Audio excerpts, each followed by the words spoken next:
Hey, what's up? Thanks for joining me and checking this video. I'm Justin Check with Check Total Health, personal trainer and corrective exercise specialist. I'm getting ready to squat, and I want to use the opportunity to show you guys, for my more athletic people out there who follow, a real good, quick, dynamic warm-up to get you ready as quick as possible, maybe a little crunch for time like I am today, to get the most bang for your buck.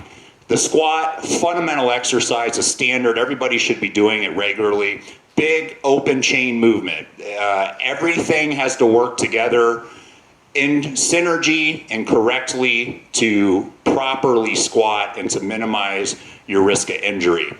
The easiest way for me, I start at the feet and I work my way up, because even if your ankle mobility is poor, maybe you got tight calves, it's going to affect your squat. If your ankles are tight, or your calves are tight, I should say, your knee's not going to be able to push forward. We have to have a certain range of motion for those knees to come forward. We have to have certain range of motion for those hips to extend back. We have to have certain range of motion in the front of the hip so we can keep our chest and head up tall. Everything needs to work together, and everything needs to be in its optimal length tension ratio. So we start at the feet. I like to come down and start simple. Get in full prone plank position, and we heel press. Top of the foot comes flat with the knee bent. You drive the opposite heel into the floor, and you repeat. I'm not too particular with time. I like to hold them for 5 or 10 seconds. We're breathing the whole time. We're driving that heel of the straight leg into the floor. We're stretching, getting the Achilles tendon moving, soleus, calf complex, and even up into those hamstring attachments. I do about 20 to 30 on each side. We go through static stretches. You're going to hold those for at least 30 seconds and repeat 2 to 3 times. I'd go through this a couple of times as I'm going through my routine as well. We drop the feet down, sit up tall, stretch the hip flexors. We'll go to the hamstrings right after. We call this forward low lunge position. Real easy transition. Head up, chest up, big angle at the knee. We're going to push the hips forward to start getting into that hip flexor stretch.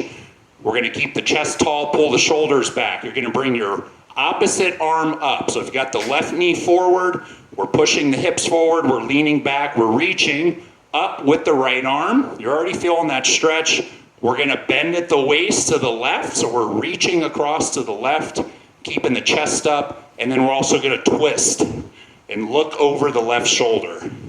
Draw your abs tight and squeeze the glutes in of that back right hip. So not only are we starting to activate and wake the glutes up, we call this reciprocal inhibition.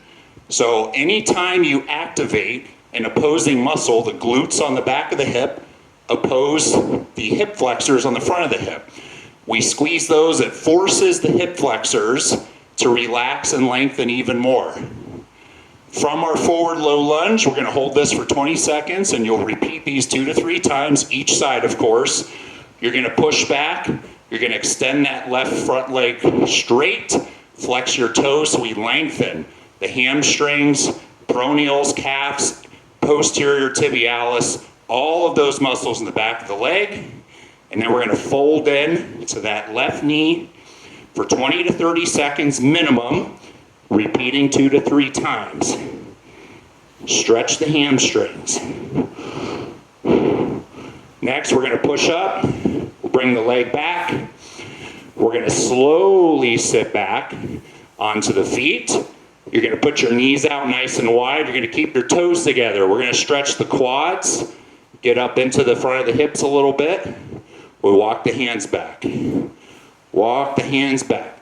If you need to, you stay on the hands. I can tell you right now, though, if you're having a hard time getting here and you're really tight up in your quads, you need to get that fixed up before you start progressing your squats, adding weight, etc. Elbows would be the next progression. And then, of course, all the way flat, taking the back down is ultimately where we try to get to. Okay? So we've got the ankles moving, we've stretched the calves, we've stretched the front of the hips. The only thing we haven't stretched is the back of the hips. So after I finish this guy up, I have a seat on my butt, swing my legs out, lay yourself back flat, Keep your knee bent at 90 degrees. Right knee over the hip at 90. You're going to take your left hand to the outside. You're going to anchor your right shoulder down. And we're going to take that knee over in a single lying hip twist. Keeping that knee bent at 90 is going to focus all the effort and stretch on the back of the hip. So we're stretching the posterior hip. We're also getting a good stretch on the right side of the low back, those erector muscles that go and tie in towards the back of that right hip. And again, you're going to hold that for 20 to 30 seconds on each side. And that's all there is to it. If you're crunched for time, you want to get some squats in, you want to get those ankles warmed up, those calves stretched, you want to stretch the hip flexors, you want to stretch the hamstrings, stretch those posterior hip muscles, glutes, piriformis. You go through that flow 2 or 3 times, you hang on to those stretches, 20 to 30 seconds each. You should be good to go. You'll be squatting deep, pain-free in no time. Hey, thanks for checking it out, guys. Keep checking in. If you haven't already, please subscribe. A lot of good mobility videos. If you got a mobility issue, you will find some answers on this channel, I promise. Hope to see you soon.